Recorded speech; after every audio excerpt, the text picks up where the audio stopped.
Welcome everyone, it's Ross here. Today I'm going to be starting my very first gang of Blood Bowl. Team, you can tell I play a lot of Necromunda, can't you? So I've never played Blood Bowl in my life. There's a lot of people locally that are getting into Blood Bowl. It's a game I said I'd never get into because I'm a full proper blooded nerd and I don't like sports of any kind, including in miniature form. But all the teams look amazing, and I've always liked the models. I've always thought the models were glorious. Remember flicking through the old Citadel catalogues way back when, looking at the pitch rollers and things like that, and thinking they look quite fun. It seems to be a bit of a weird game how it's very tongue-in-cheek, and you wouldn't get, for example, Vampire Knights playing a football game against Bretonians, for example. But that's part of the game. It's supposed to be a little bit silly, and every team has something that does make me laugh. From the halflings, who have pasties and things like that, and pots and pans, to the Norse team, who have a tiny little beer-barreled piggy, and in this team, there's no exception. You have a tiny little Nurgling trying to eat the ball, and I believe that looks like a Nurgling wrapped up inside of a ball, or pretending to be a ball. So this box, like I said, no exception, is fantastic looking models. There's a few different options, so you have pretty much two of each guy, and you got your head swaps. So they will be all slightly different, but a couple of the bloaters I thought were a bit too similar, so I have converted them, which I'll show you in a minute. But it's a lovely box. Each box is roughly £30. And I have no idea about the points, but it is pretty much a good starting team. Each box, I've been told. And I've picked these guys basically because I don't know anybody locally that are playing them. There's quite a few people playing locally, so I think about 12 of us from different clubs. From Bretonians, the new models look amazing, to the vampires, to the undead. And I thought I'll just be a bit of a special snowflake. I do like to be different than other players, and I thought I'd try these because I generally paint red for Corn, things like that, so I didn't really want to play a Corn team. Probably would have gone vampires if someone else already hasn't picked them, but I thought this was a good gateway. Painting these guys maybe make me eventually paint my Death Guard army, which I've got about 4,000 points for, which I've never even attempted. The massive hoarder that I am. But here we go. Look at the detail on these guys. You get your turn and reroll marker, your coins, your balls. It's important to have your balls. Linesman. And Pestigore, which I'm not entirely sure what a Pestigore should be before it's massively mutated. It's got a face kind of like a gopher, I guess, with a bit of a tree growing out its back. So I kind of thought maybe Beastigore, but then turned into a Pestigore, but I'm not entirely sure. So that's what they look like on the box. I am not going to paint them what they look like in the box. I think the skin, possibly in my opinion anyway, seems to be a bit too pinky, still a bit too fleshy, especially something like that. So I wanted to make it look like more necrotic, possibly. And you'll find that all the bases are slotted, and they all have a hole to put the ball, or one of the different ball options in. But what I'm going to do is I'm going to filler over the top of the base, and I'm going to get rid of the hole and the slot just to make a nice pitch. I was thinking about maybe putting some water effects on it, so it's like it's a watery pitch, a bit of a pussy pitch, possibly because of Nurgling. But we'll see. We'll see how we get on. But I just like the idea of a really dirty, grubby looking model and a nice, clean, pristine, flat pitch. Also, what's going to nerk me is all of my bases on anything I've ever done, I try not to leave a flat base, because most battlefields aren't flat, they're not well kept, but this time around it's going to be. So as I put some of the models out, I will show you some differences. So there is 2 models that look like this and a simple head swap, but I have gone for also an arm swap. So 2 models I've swapped arms for, which look tentacly and nurgly in my opinion, and they were from the newer Chaos Space Marine Possessed models. I've got a couple bits left over on sprue, as we all do, and never ever ever chuck anything away.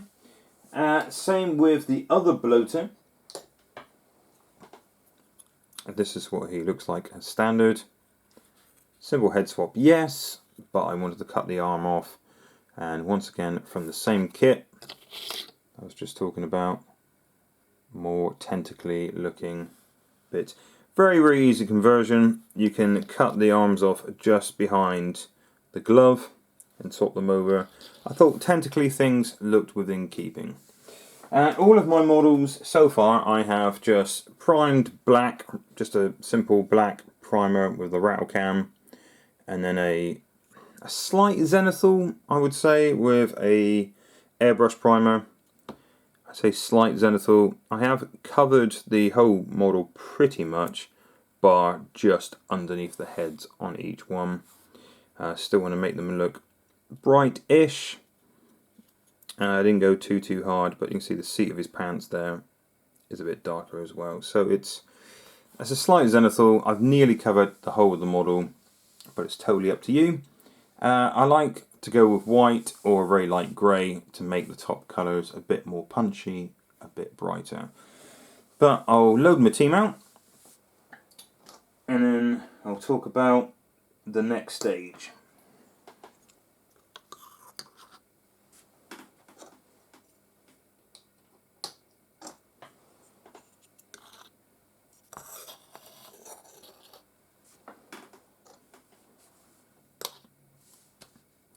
Okay, so that's all the models you get in the box. Of course, you have got the tokens, the coins, and the balls, etc., which I will paint up because all the balls do look quite fun in every single team. So what I'm going to do is I'm going to start off with a deadish looking flesh, and this is going to be an airbrush from me. I'm going to start off with, funnily enough, some dead flesh. So I'm going to start with this colour through an airbrush. But if you want to pick a fairly grubby looking dead flesh colour for this, whatever your choices may be, you could go for Rakkar flesh, flayed one flesh, something like that from Citadel, and do it with a good old hairy brush. But for time, I'm going to get an airbrush on this and use the Game Air from Vallejo's dead flesh. So I'm going to put down a grubbier board because I don't want to get this dirty. I'm actually going to put a glove on for once because I know I'm going to spray my own hand, and just base coat all these guys just because it's so much quicker doing it with an airbrush. Quicker and also a lot smoother. Airbrushing flesh is just super smooth. It reduces any brush strokes that you may get in flesh, which takes the illusion away from flesh being quite smooth. Unless you want a coarse skin, I suppose, but these guys are quite blubbery and bloated in places, so a smoother skin is preferable. So this is the skin colour when it dries, so like a very light bone colour, I guess, like a creepy, slightly sickly green to it as well, which is good. That's what I want. So I am going to do the boots brown. So I'm going to go with Rhinox hide. So looking pretty basic so far. Now I'm going to add some Drushi violet to pretty much everything. So this is going to be for the flesh, for the leather.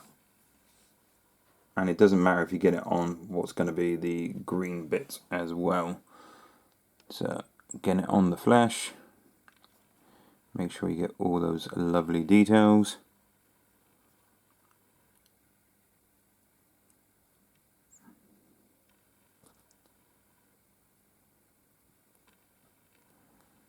There's lots of details, so like the boils, the pus, the bloated areas. It's a lovely guy, really is. Although I could do a bar of soap. So just work it in everything. He says just work it in everything. Yeah.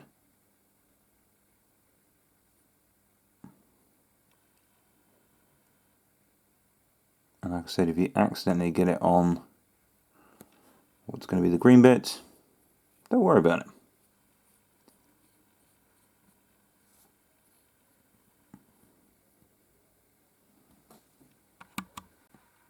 Next thing is start bringing the browns back up. So what I like to use is 50-50 Steel Legion Drab with a little bit of the Rhinox Hide, just to bring the browns up a bit more.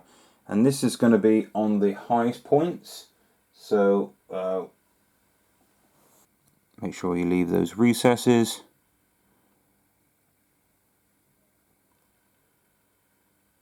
And later on we'll bring up the highlights a bit more. But the brown isn't going to be the thing that draws the eye. So a little bit of highlighting on the brown. Now we're going to bring the skin back a little bit. So now we're going with the Rakkar flesh. And same as the liver, just bringing back the highest points initially. And then we can add later on more of the detail. So make sure you fairly fine brush. Just start bringing up the highest layers first. Of course, it would probably take a couple of coats. Just the highest layers. Make it look quite basic initially. Worry about finer details later on when we have more of a highlight. So just like that, start bringing it back. And now for the bright stuff. So greens, I'm going to start off with Moot Green. So it starts off with pretty bright. 2 layers, nice and smooth of Moot Green. Obviously these guys have health and safety in mind, because most of them wear helmets.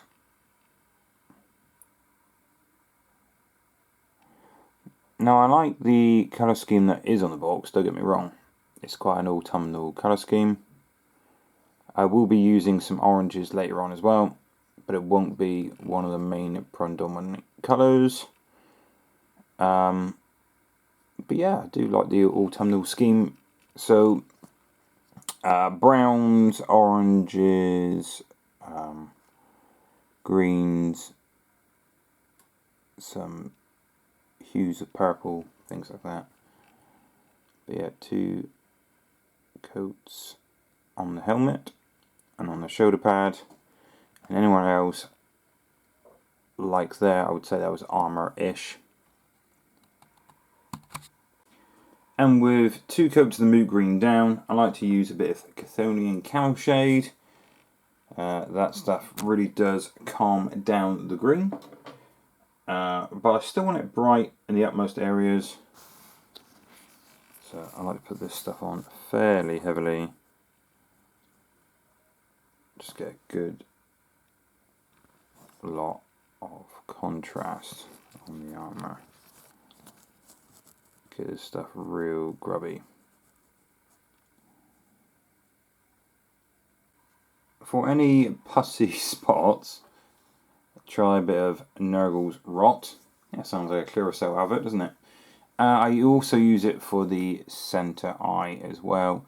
So there's literally just a couple of spots on the model that look a bit manky.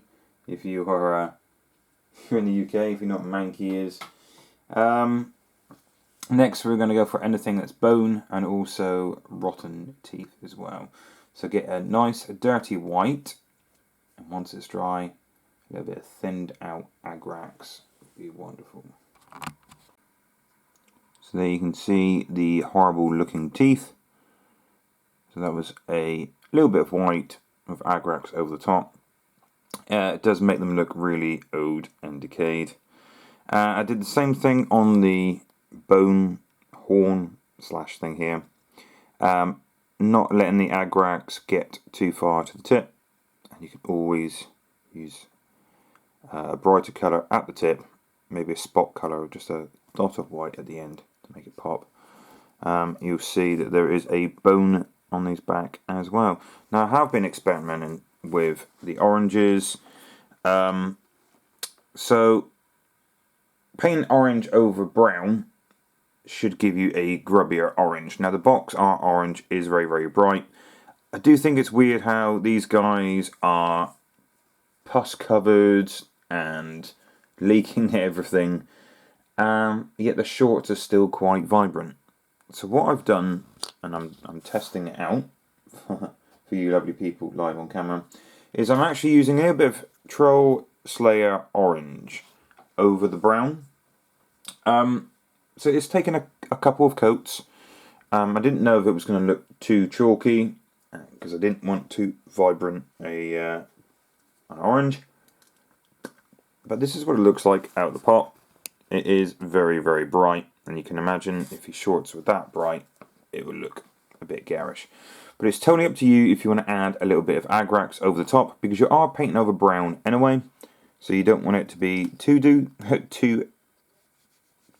dirty. Like, still want to show off that it is orange. So I'll do one stage with the agrax, and I'll paint another one up using no agrax, and I'll show you the difference. I was just going to test it off camera because I didn't really want to completely ruin the model, and then you wonder why I'm using a different model out of the whole range.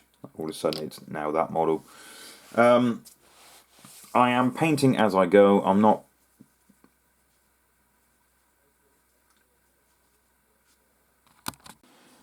So there you have the orange without the agrax. Like I said, it's a little bit too bright for my personal preference, but if that's your jam, that's totally fine. It is quite nice to have a bit of a contrast between the grubby looking necrotic flesh and the two bright colours, whereas on the box art, the whole model seems to be quite bright, and that's the look that I was going with. So I will put agrax on the orange on this one, and you notice a few of them have additional tentacles and weird pussy things. What I like to start with is a little bit of Screamer Pink. It's quite a dark pink. It's more of a maroony pink, and then work my way up. So it blends quite nicely in with the purple that's already there, but it does kind of have its own colour. So blending in, but not too much blending in, if that makes sense. So what I'll show you is a little bit of the old Screamer Pink. Get Quentin out of the way. So it's more like that kind of colour.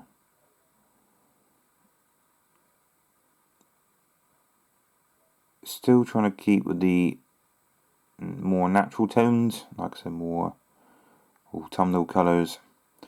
But when it's pretty much looking like an intestine, it is quite difficult. You'd be surprised what colours you find in nature in autumn. I don't think mad vibrant pink is one of them. Like I said, a few of these models have this kind of thing going on. Tentacles in weird and wonderful places. And then I normally go about 50-50 with that and Empress Children, so to bring up the pink a little bit more. So I'll do that on my mixing palette. I'll do about 50-50 and slowly work my way up, so it's still not too mental bright, because I want the, like I said, I want the flesh to be quite dead looking. I do feel like the box art is possibly a bit too bright.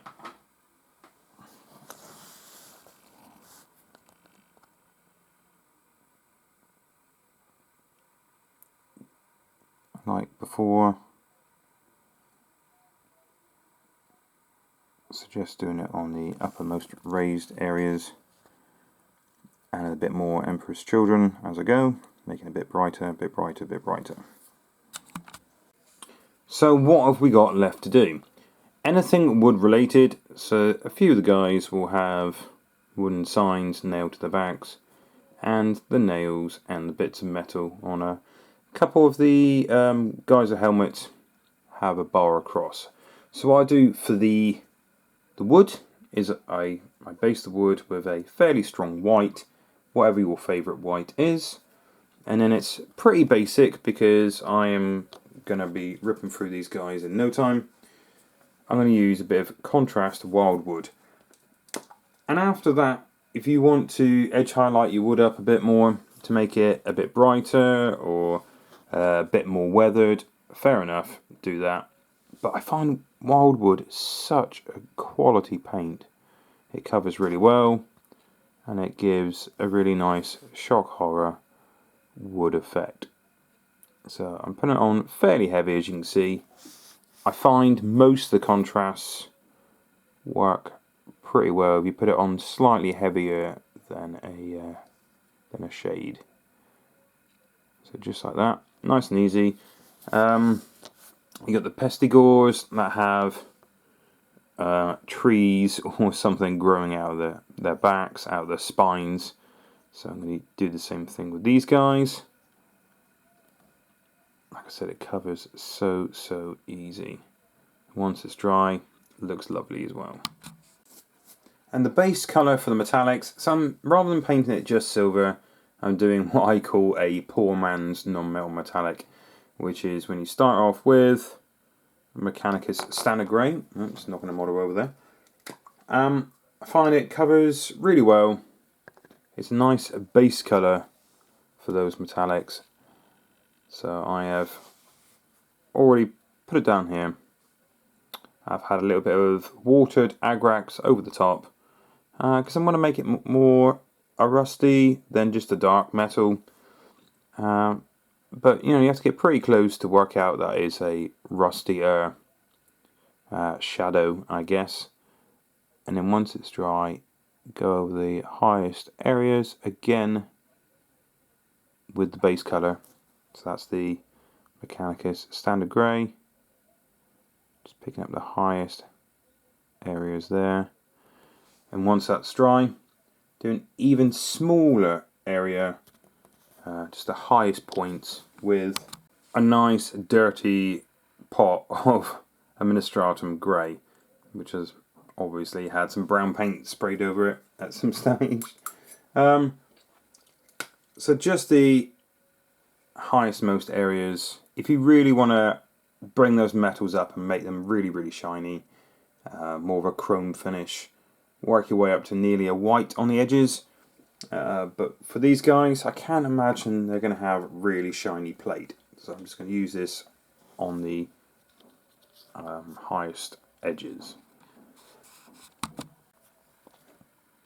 So, smaller brush,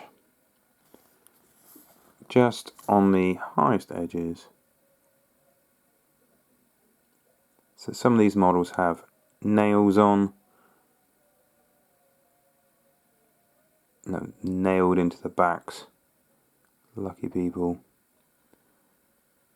Some of them have a little bar on the face shield. But just like that, just bringing it up so it's a bit more eye-catching from the other side of the table. So one like this, with the wood that we saw earlier on, I will just bring up, not cover the whole piece, just the highest most edge just there, and the nail in the shoulder, the same thing, just so it's a bit more eye-catching from the other side of the table. These models are very forgiving. They're supposed to be a little bit fuckly, a little bit pudgy in places, and they definitely have lots of organy kind of things hanging out. So, Blood for the Blood God, which is a technical paint. Still giving it a bit of a shake anyway. It's supposed to be very thick. Looks, funny enough, like blood.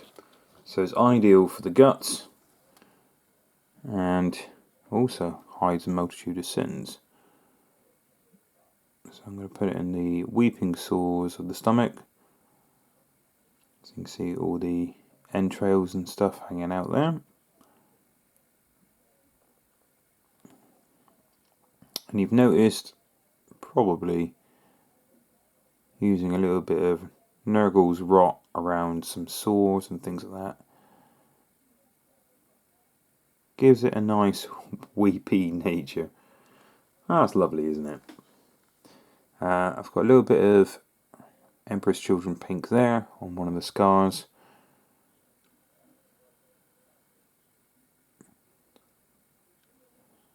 But yeah, covers really nicely and leaves a nice sheen when it dries.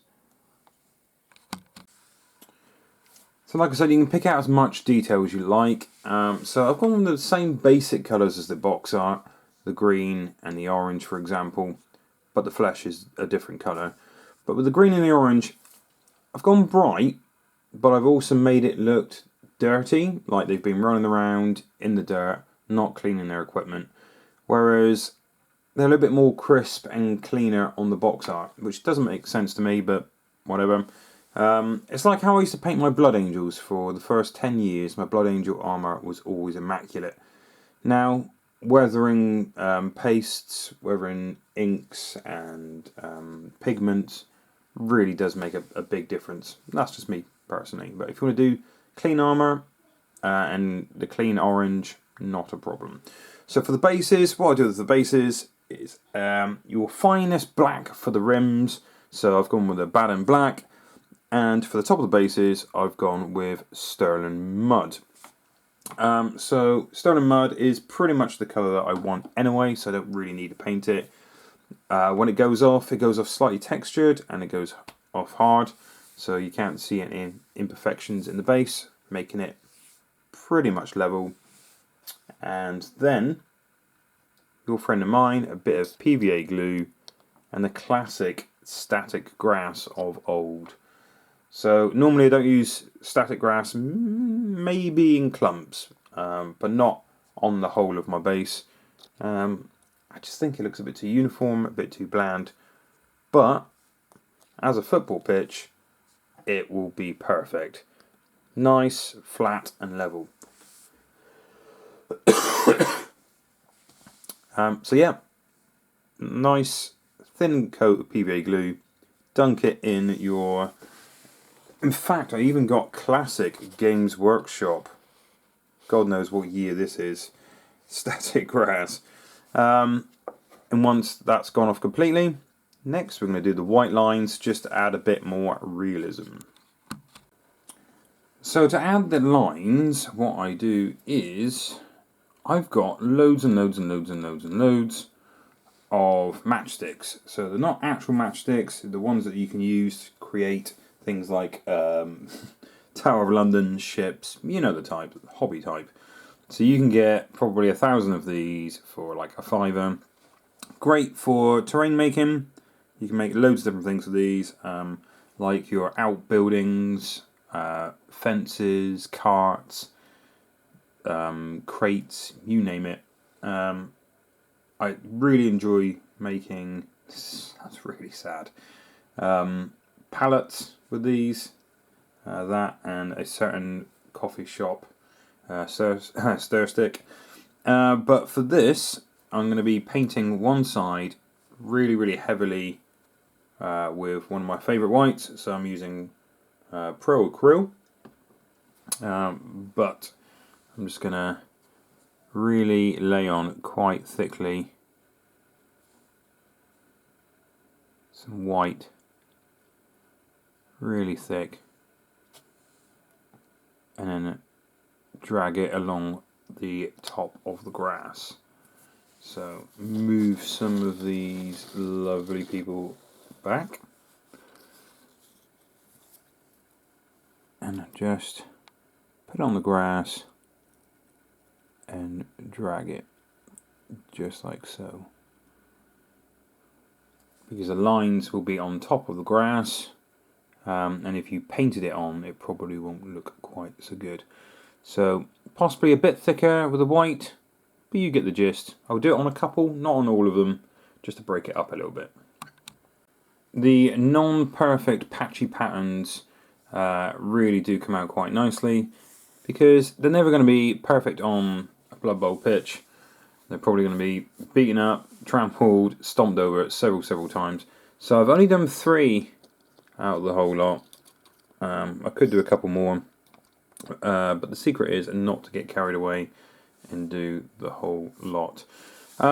Also, when it comes to the grass bases, you notice I use the stone and mud underneath. If some of the grass comes off, the stone and mud looks perfect showing through. You know, it's a well-trampled pitch once again.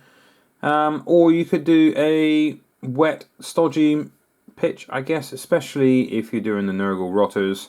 So maybe half and half of the Sterland with the grass.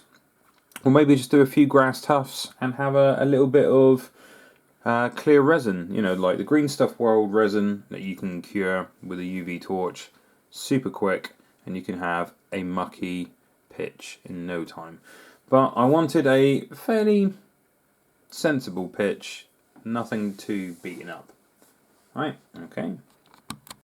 So there you have my Nurgle Rotters team, easy for me to say, with a few small conversions. So remember, I swapped out that arm and that arm. I still think it's within keeping, yet I'm still a special snowflake because, you know, I like to be different. First Blood Bowl team, probably not going to be the last. I keep looking at the vampires. Really like these guys. Bright, yet still somehow grubby. But if you wanted to keep them grub-free, that's totally fine. But I just think these particular guys, if anyone's going to be dirty, it's going to be them. Thank you very much for watching, guys. Hope you enjoyed this video. Please hit that like button if you haven't done already, and subscribe for some more great hobby content.